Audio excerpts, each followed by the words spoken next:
Brothers Comics, the Adventures of Castle and World. This is Comics Catch Up. Hey, twerp, you better not be lying. Mom, these are my comics again. I want you to hold me. Where we read comics suggested by you, the listeners of War Rocket Ajax, that we have missed. Hello, everybody, and welcome to Comics Catch Up. This is the show where we read comics that we didn't read when they were coming out, and so now we're going to read them and rank them on our big old list of comics called Every Story Ever. You heard me from the past say almost exactly that during the music, but I felt like I needed to repeat it for some reason. My name is Matt Wilson. Chris Sims is also here. You know what's weird, Matt, is that even right now I am listening to a Matt Wilson from the past. The me from the past who is over the music is from further in the past. Yeah, I mean, you are... It's funny, because I'm talking to a Matt Wilson in the future. Because you're expecting what I'm going to say? Linear time is a fucking trip, man. Yeah, man. I'm not even high. I'm ready for it to be non-linear. Oh, man. I'm ready to be a baby again. Well, Matt, if you're ready for non-linear time, I have some good news for you about Star-Lord. Yes, that is a wonderful segue into the comic we're catching up on in this episode. It is more of the Al Ewing run on Guardians of the Galaxy. We read 1 through 5 last month because I was under the impression that that was not just one story, but 2 stories. And then we promised last month to read the rest of the run through number 18. That didn't happen for a few reasons. One, number 18, which is the last issue of the run, is not on Marvel Unlimited. Also, the last 3 issues of this run are part of a crossover, which means that they would have to be a separate thing. That crossover is called The Last Annihilation, and that would have to be a story on its own. Agreed, Chris? I would say so, yeah. Do you think they sang Last Annihilation to the theme, to the song, to the tune of Last Dragon? Matt, okay, real talk to everybody right now. I just got back in my home from shoveling snow for the second time in 2 days. I don't like it. It's cold. It's hard. Your lips are cold. My lips are cold. You got cold mouth and you can't talk right. I got the cold mouth. I'm legit shaking a little bit. I burned my tongue just a little bit on this hot chocolate that my wife was nice enough to make me as a little treat. But if I seem a little off for a few minutes till I thaw out, that's why. Yeah, your boy's frozen. I feel strongly that 16, 17, and 18, the last 3 issues of this run, are part of a separate story because that story is part of a crossover. Chris, I also think that Guardians of the Galaxy 1 through 12 is a story because what became apparent to me upon reading this through is that the story that starts at number 1 with the evil Olympian gods and the apparent death of Star-Lord does culminate in issue 12. Then issue 13 definitely starts a whole new thing. Yeah, definitely. 13 through 15 is a whole new thing. Now, I have read those issues, and we can rank that as another story. But I do think 1 through 12 ultimately ended up being one story. And we can get into it if you please. It should please me, Matt. Okay. It should please me greatly to speak of this with you. We talked pretty in depth about 1 through 5 last time, so we'll start with 6, which we talked about a little bit on the last episode. 6 is a Nova-focused issue, which is framed with Nova, Richard Rider, being in therapy. He's got therapy provided through his like war veteran healthcare. Yeah, space takes care of people, Matt. That is specifically stated in the book, which I think is pretty fantastic. Yeah, it's not quite like on the Mark Russell level of subtlety, but it is. It's in there. It's in there. It's in there. It's the most Mark Russell-y part of this run, for sure. I would say. Yeah, that conversation. But you know what? We find out for Nova for getting therapy because he's had a wild 20 years of comics. Good for Al Ewing for doing a superhero in therapy story that did not make me furious. We get a little bit of Nova explaining what happened at the end of the story that wrapped up in issue 5. The two Guardians teams teamed up to fight off the bad guys. And interestingly, Marvel Boy and Hercules hooked up. They got together. Cool. Yeah. We see a conversation that Nova has with Gamora, where Gamora is essentially letting Nova know that she blames him for Star-Lord's apparent death. You know, Gamora understands that that's who Star-Lord was. But she also says, we're too similar, and I know exactly what you did. Like, you knew exactly who he was, too, and you knew that you couldn't ask him without him saying yes. So we're not going to talk anymore, she tells him. And Nova says, I loved him too, you know. And Gamora replies to that, that makes it worse. It's a pretty great scene. It's pretty brutal. Yeah. Yeah, like, it's the death of Star-Lord, even, like, knowing that even by, like, Marvel standards, he would not be gone long. Like, it is one of the more interesting character deaths that I've seen in a long time, and I have seen quite a few, in that, like, even though he comes back, and even though he comes back only, like, a few issues later, it really does kind of change all of the team dynamics and changes him as a character and changes how the book works. That's the big thing about it, is that Star-Lord's death, which isn't actually a death, changes the character almost completely. By the way, number 6 has a different art style. The art on that issue is by Marcio Takara, and it's kind of, I guess, grittier than the rest of the book. It's pretty good. Marcio Takara also does the art on the next issue, issue 7, even though I feel like it seems like a different style than what the previous issue was. It feels like maybe Takara was going for something grittier in number 6. Number 7 starts an Empire crossover. It starts what? An Empire crossover. Empire. That's how I like to say it. And Chris, this 2-issue story is a locked room mystery, and that fucking rules. Yeah, I love these 2 issues. I was reading this thinking, Matt wasn't going to like this. Yeah. You know who loves a locked room mystery? This guy. Yeah. Yeah. So what this issue is about is Marvel Boys specifically, although Nova is part of the group too, they all go to... I forget what the name of it is. It's like it's basically the Council of Planets. It's a big diplomatic meeting of representatives from different planets in like the Galactic Federation. It's the Federation. Y'all know what it is. Yeah. Marvel Boy is a representative on the council. Nova is a representative on the council. There's a representative from a warring Kree faction against Marvel Boy's faction in there. It's led by the fucking Super Skrull. Yeah. Kl'rt. And then Kl'rt.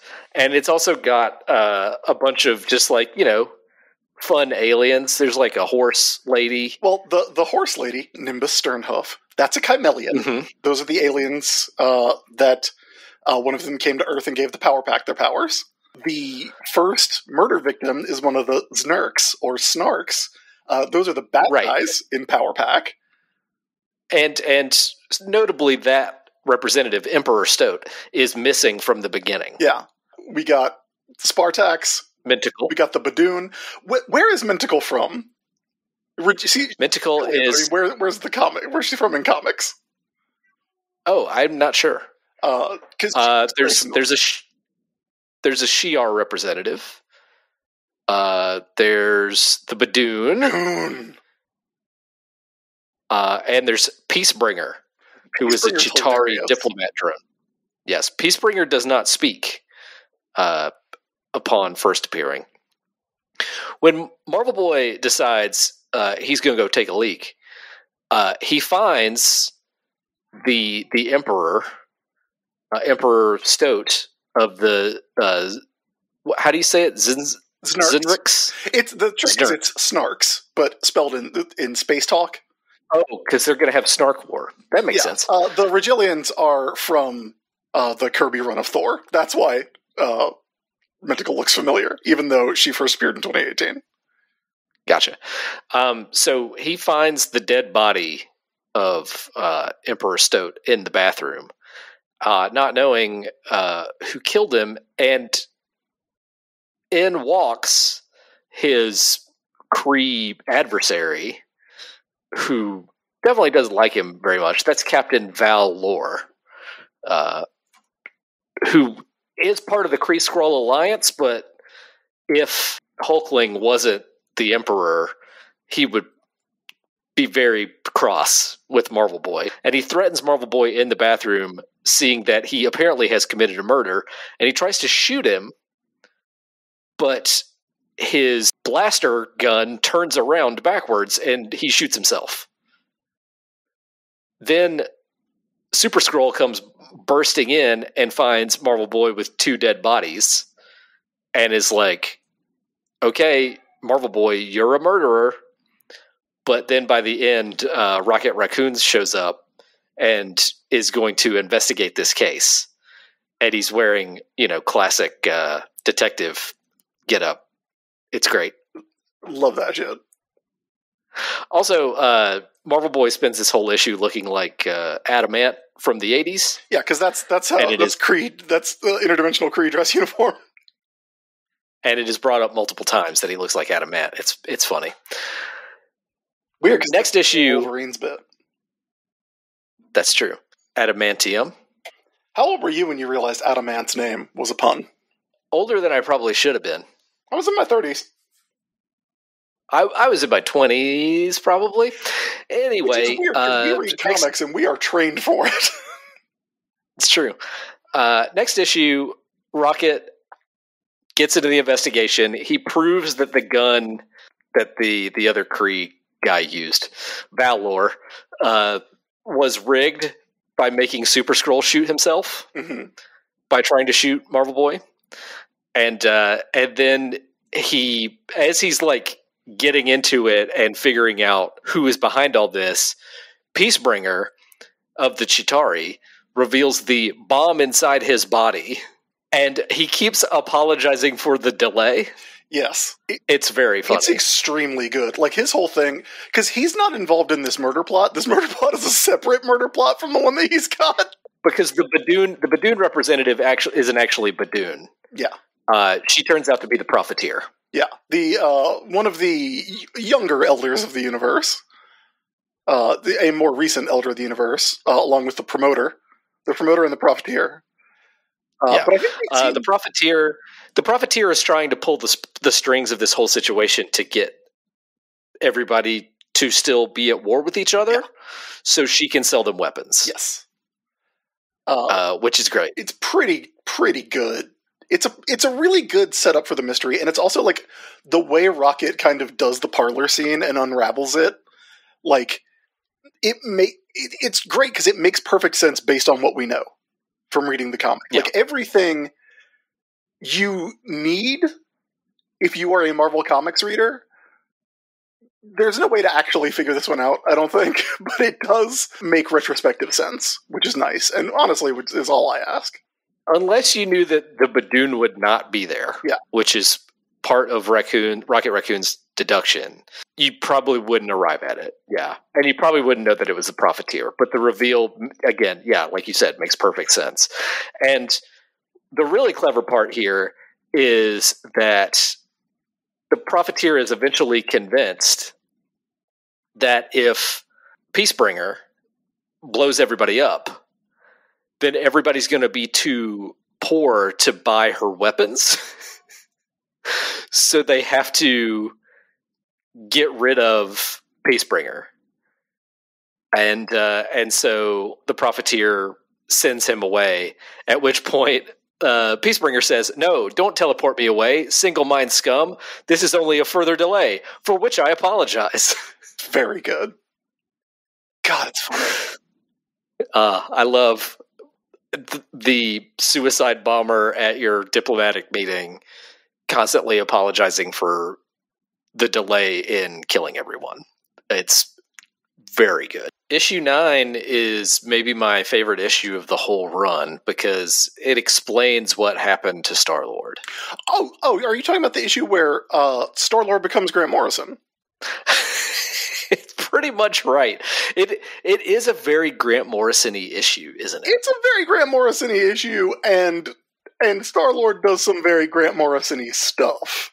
First of all, this issue has art by Juan Cabal, who I think was the issue on the earlier, or the artist on the earlier issues of the run too. There are some page layouts in here that are just gorgeous. Oh, this issue is beautiful. So we get a little like intro sequence where we see like Star-Lord as a kid, where he's given the element gun and he's like facing down the Olympian gods in his final moments before the detonation of the black hole bomb. And then we see him in the 12 houses, going through the 12 houses. Uh-huh. There's the House of Beginnings, Right. the House of Possessions, Of course.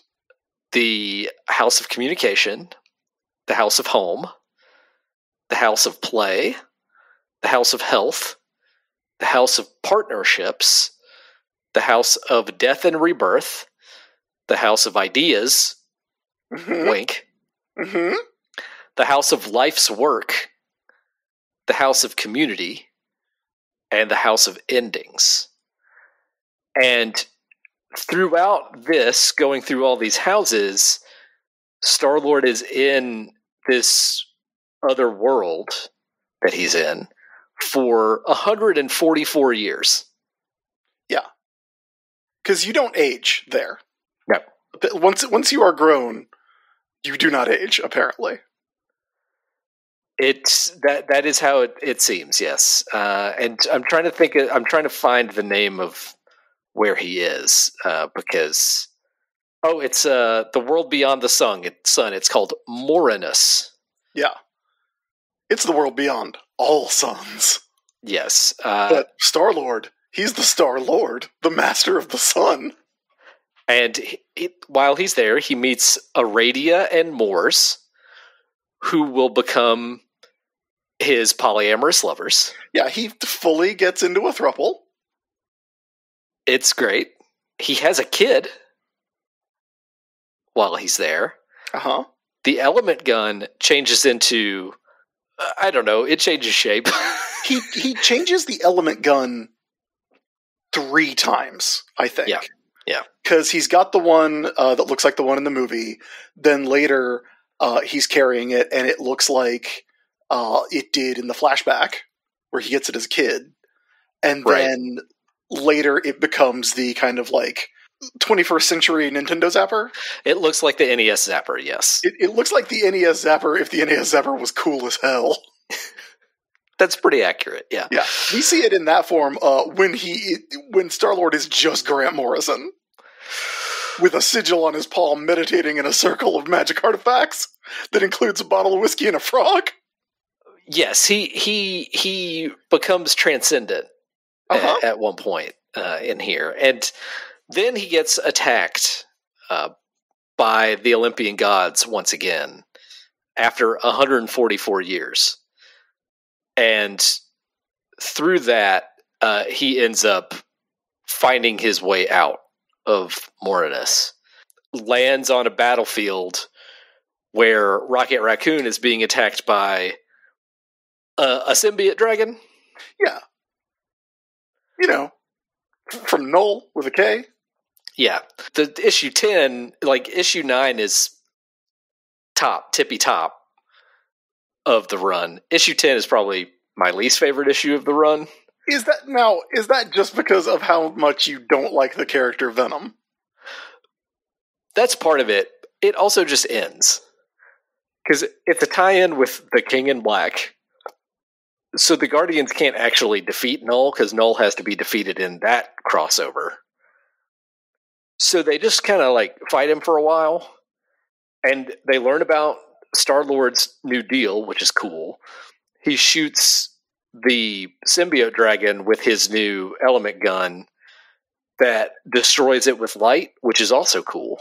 Yeah, and he does this after 2 issues of talking about like all of this very mystical magic talk about him being the master of the sun, and his reveal that the element gun is now drawing on like cosmic power and like literal sunlight because he is the literal Star-Lord, which climaxes in him saying, "Sun's out, guns out." He does say that, yes. which I want to know if that was one of those.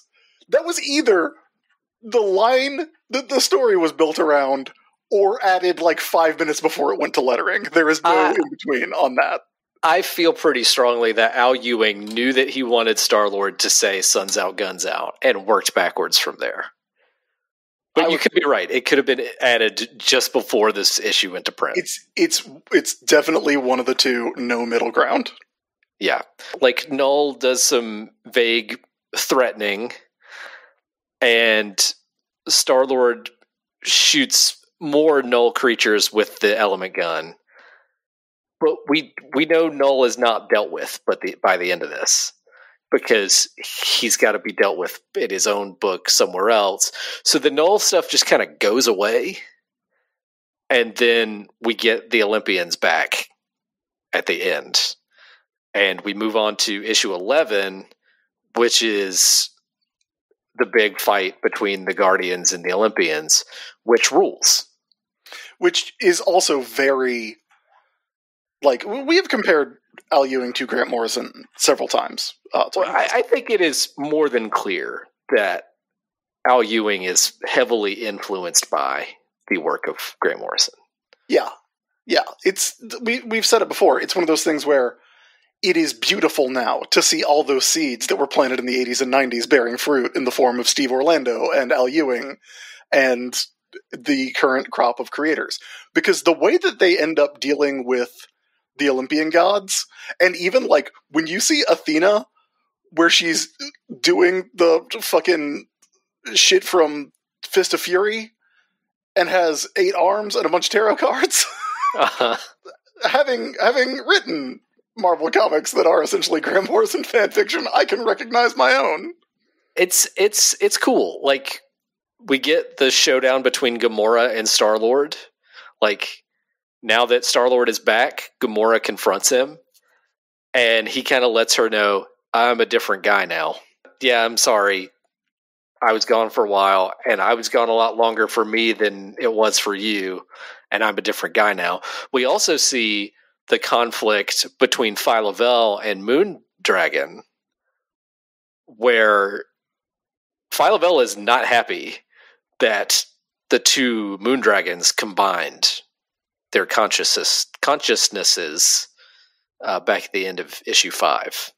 Yeah, because now there is essentially she sees it as there being like a different person in her wife's body who is from the bad universe, aka the Marvel universe.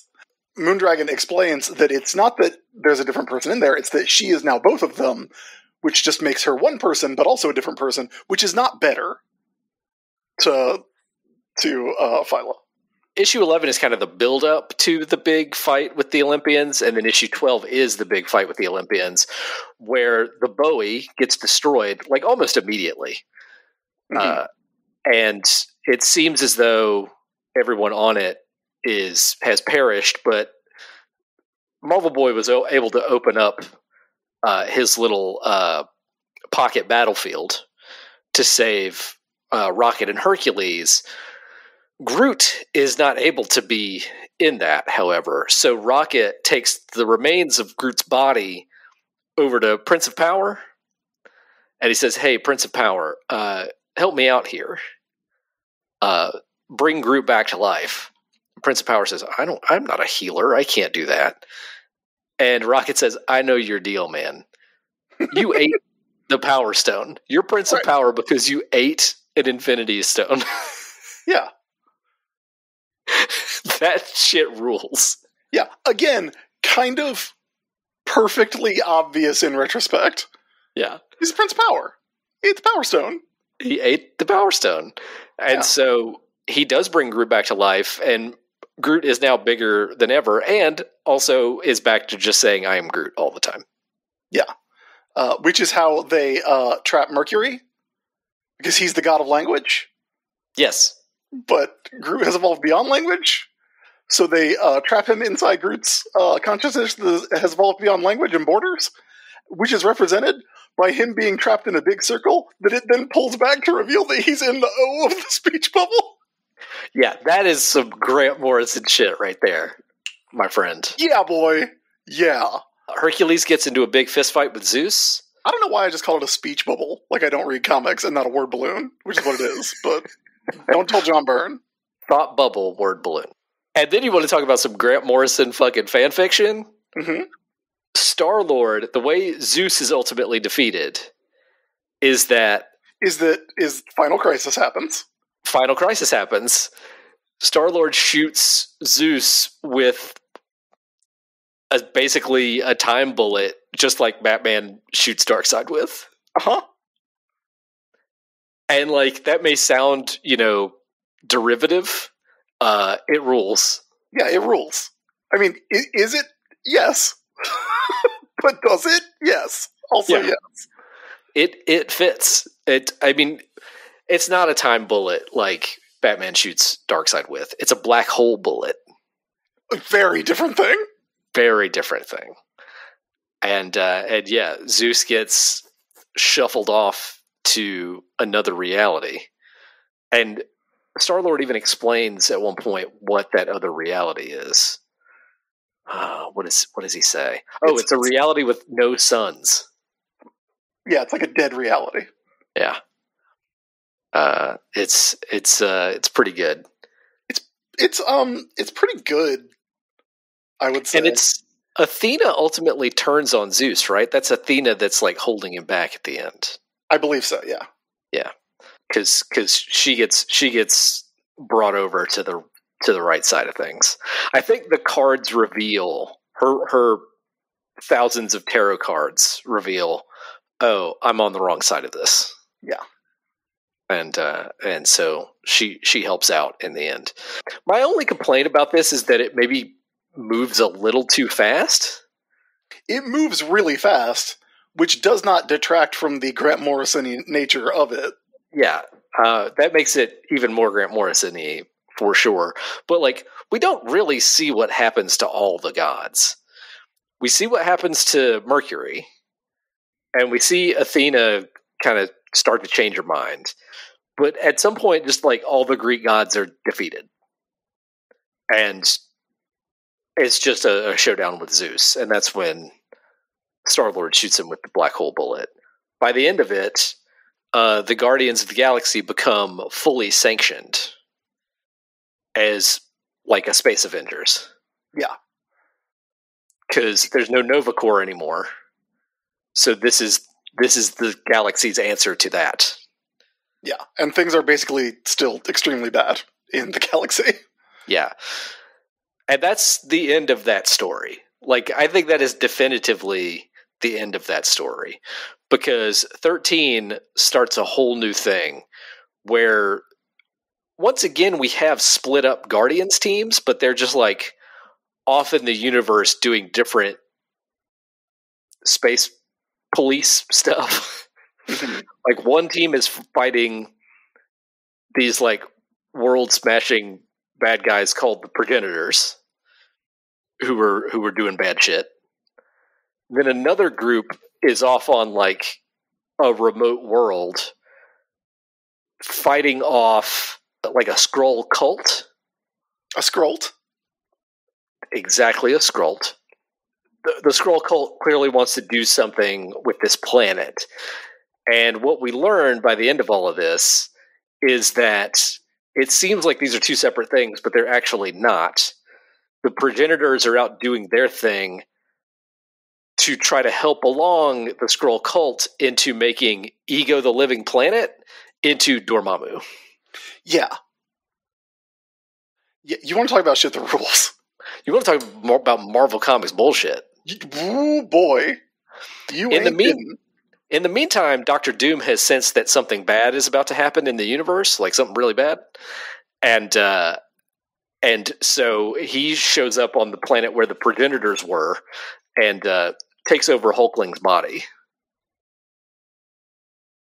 But then he gets tricked into going into Rocket Raccoon's body.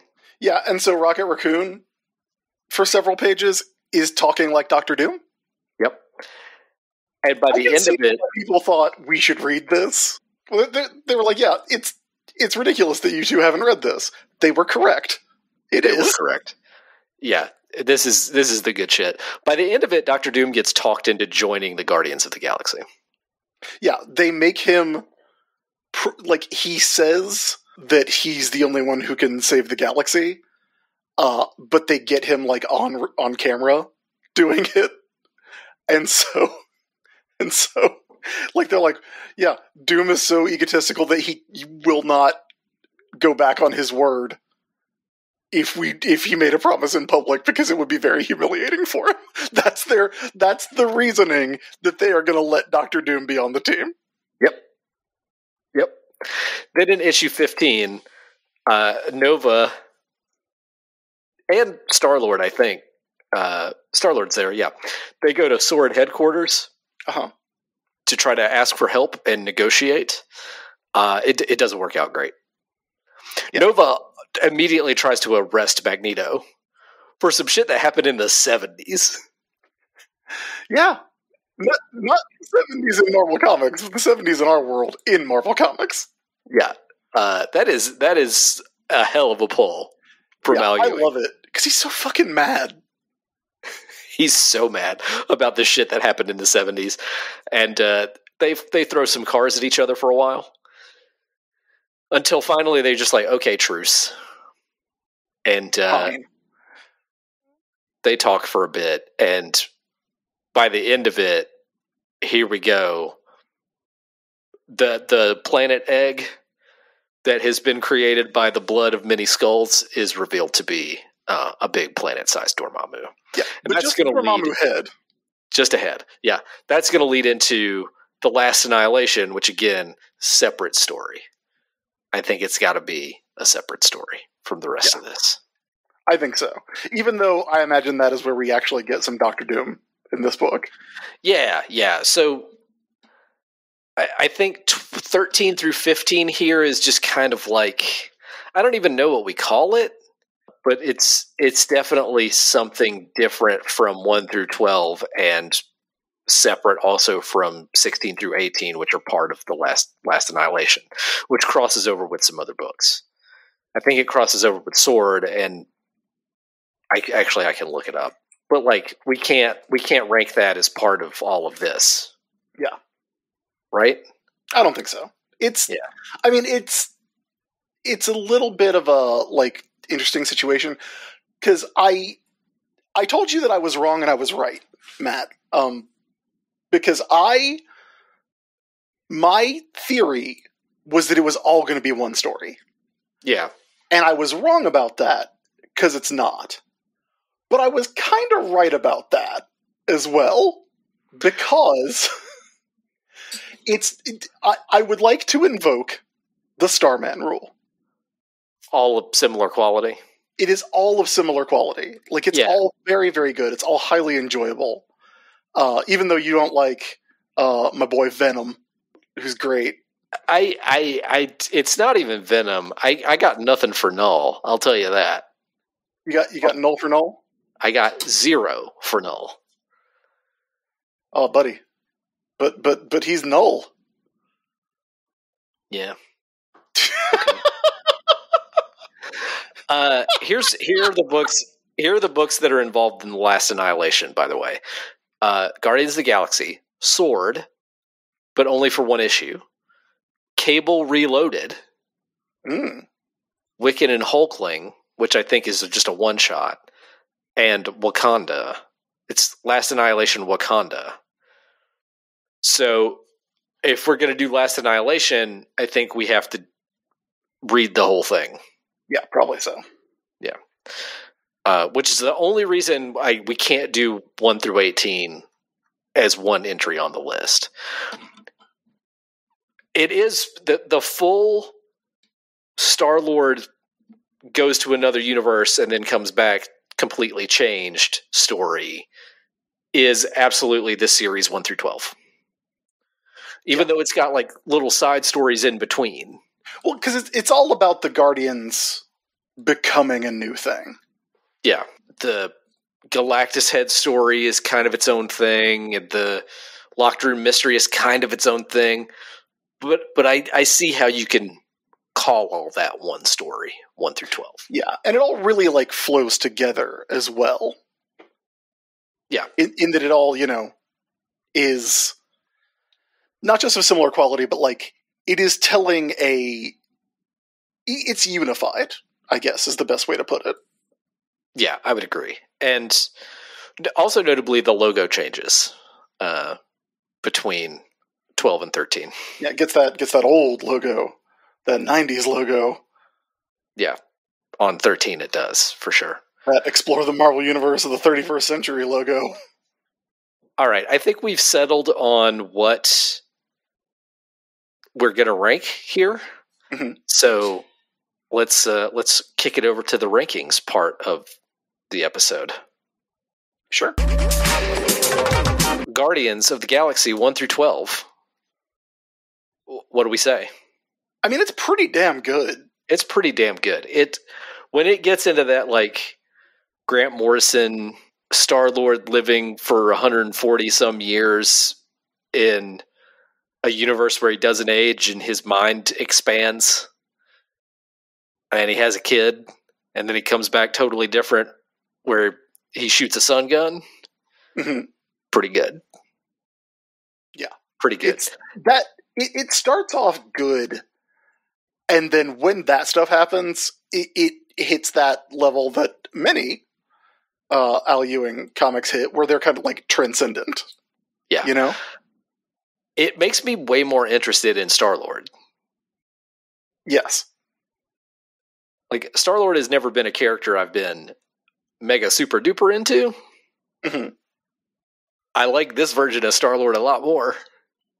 Yeah. It's interesting because this is there was a lot that was done to get Star-Lord from the original weird sci-fi character that was kind of, not good. TBQH, Mm-hmm. Sorry, Timothy Zahn, who did the 90s version of that. He did have I think he had a robot hawk, though. That was pretty cool. Mm. I think that sounds right. I might be thinking of some dude whose name is probably Robo Hawk or something. But there was a lot done to get him from that to the Star-Lord that we had in Annihilation, right? Kind of retroactively after Annihilation brought him back. In the same way that, like, the Elsa Bloodstone of Next Wave and after is not the Elsa Bloodstone of Bloodstone 1 through 4 as co-created by Dan Abnett and Andy Lanning. Definitely not, yeah. Yeah. There was then a lot done to get that Star-Lord to be the Star-Lord of the movies. The kind of more, like, wisecracking dumbass of the movies, Yeah. Yeah, the meathead. With, like, the Cosmic Destiny goofy idiot adventure hero. Yeah.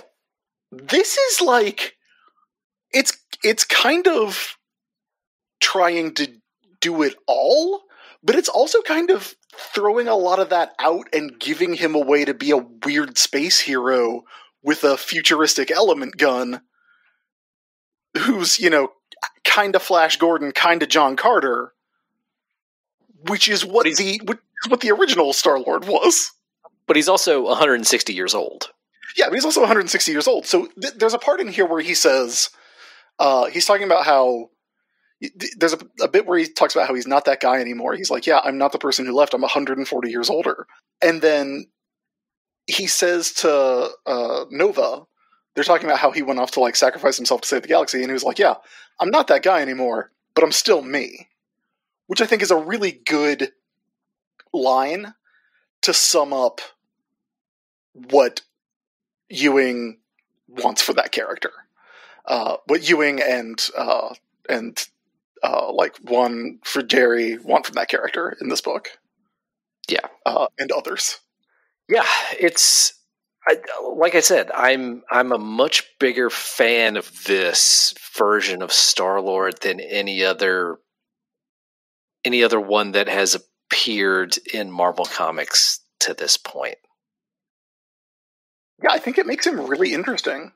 Yeah. I think it makes him kind of a unique version of Star-Lord in a way that's really cool. I don't think it devalues like any of his past, and in fact kind of like embraces it. It's a good move for the character, I think. Fully agreed. I also love the Locked Room Mystery. Yeah, that is extremely good. It is full of that Marvel Comics bullshit. The corporate espionage stuff with the Galactus head is great. Yep, 100%. The evil gods of Olympus are fantastic. I wish we got more time with them and got to kind of understand them a little better. I would like to know more about what their deal is, because I feel like I don't. Because at one point, Zeus absolutely refers to Hercules as his son, right? His milk-blooded son. He calls him milk-blooded several times, which is that's as cutting as an insult as anything Logan Roy says in Succession. My milk-blooded son. Fuck off, you milk-blood. What is Brian Cox's accent? He's Scottish. That's all I know. But, like, the way he says fuck off in Succession is the most painful thing anyone could say to anyone. But Zeus is exactly that kind of dad here. And we talked about Hercules being a pacifist in the early issues of this, which makes it a great moment when he punches Zeus like right in his stupid mouth. That part's great. Yes. I just wish we got more of the bad Olympus gods in general. Moving too fast, I guess the complaint is too many good ideas. It doesn't hang together as well as other books that Ewing has done. Like, specifically just thinking about Ewing, I don't think it holds together even as well as The Ultimates, which is another book that was kind of like derailed by a lot of stuff, like crossovers and being kind of rebooted. Yeah. That's a weird run to put together if you're putting together issues. I don't think it holds together as good as well as like US Avengers, the book that had Marine Todd in it as Todzilla. Todd Ziller. Todd Ziller, that's right. Well, all right. Since you brought up Ultimates, Al Ewing's Ultimates, let's use that as our starting point for ranking. Okay. Because that is on the list at number 137 currently. Yeah. That's a good book, man. That's a good book. But I think this is on par with it. I think it is too. I certainly don't think it's worse by a huge margin. That Ultimates book has a ton of great ideas. Like you say, this doesn't hang together as well as that. I feel like it works better as a unit of story than Ultimates does. Like Ultimates feels very disjointed. It's got that great stuff with Galactus. It's got, beautiful golden Super Galactus Mhm. and all of that kind of stuff. But like you like you said, it gets derailed a bunch. This has a null story that kind of comes out of nowhere, but generally, I think this works better as a story that sets up in the beginning and pays off at the end. Yeah, definitely. It's definitely not better than JLA World War III, which I think is another easy comparison to make. Okay, where is that on the list? What number That's is a that? 226.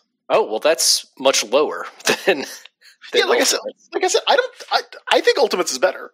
Okay, so you don't think it's better than World War III, which is at where did you say it was? 223?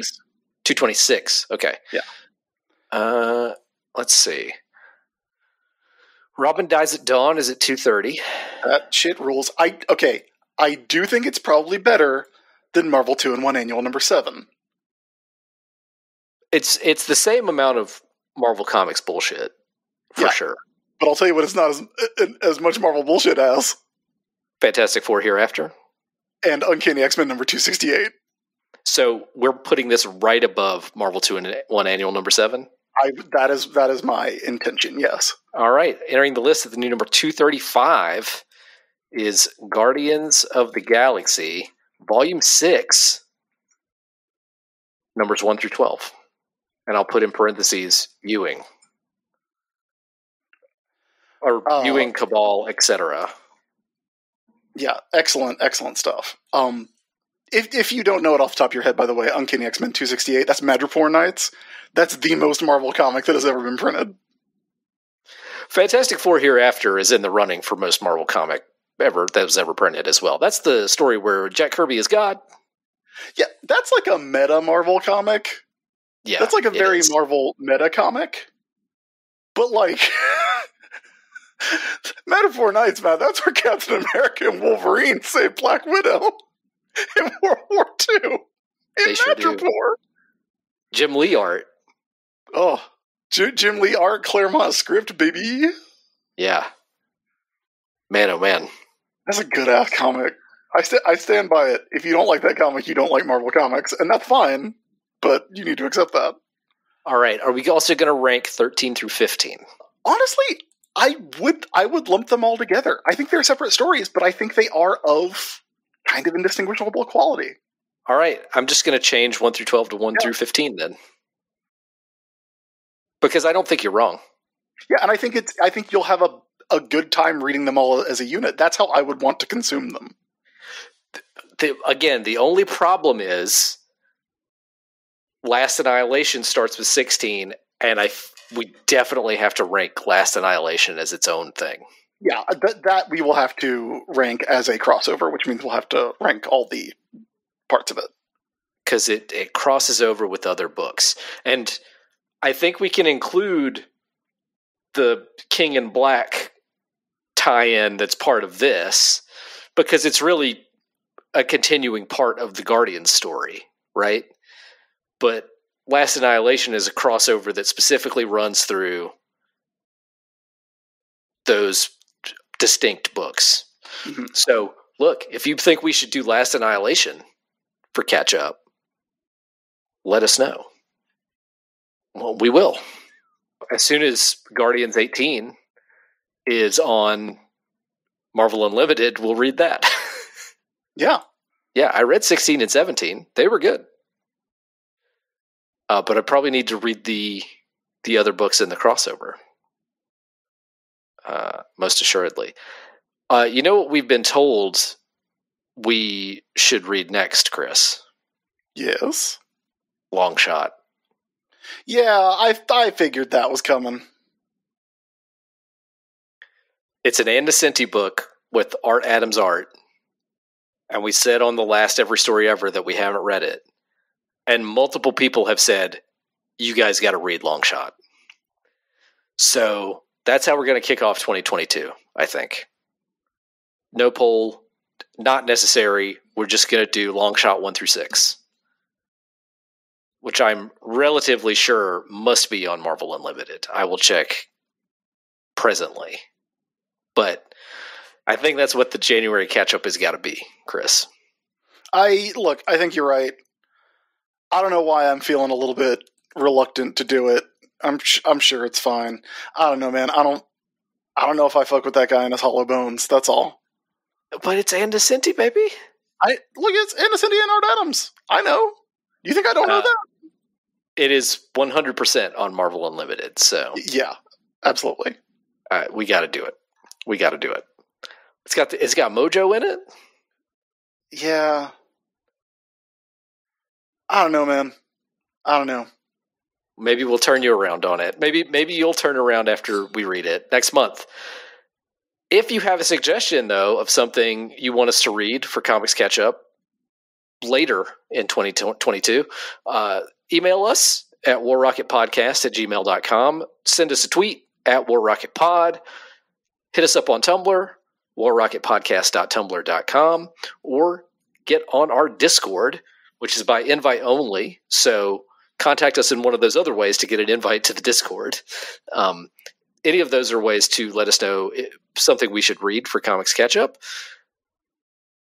If you like these shows and you would like to support them, go to patreon.com/warrocketajax to kick in as little as $1 a month to make sure that we do this monthly, that we do Every Story Ever monthly, that we do the regular weekly Ajax show, and Movie Fighters and Snack Situation are supported by that as well. For me, if you want to find my stuff, you can go to mattdwilson.net to find links to my books, my comics, my social medias, and my other podcasts. Chris, where can people find you? Everybody can find all my stuff by going to the-isb.com. That is my website, and it has links to podcasts that I've done and things that I've written that you can read and listen to for hours and hours of enjoyment. See you next month, everybody. We're going to talk about Longshot. Merry Christmas. Merry Christmas! And a Happy New Year. And Happy New Year. And hey, good catching up.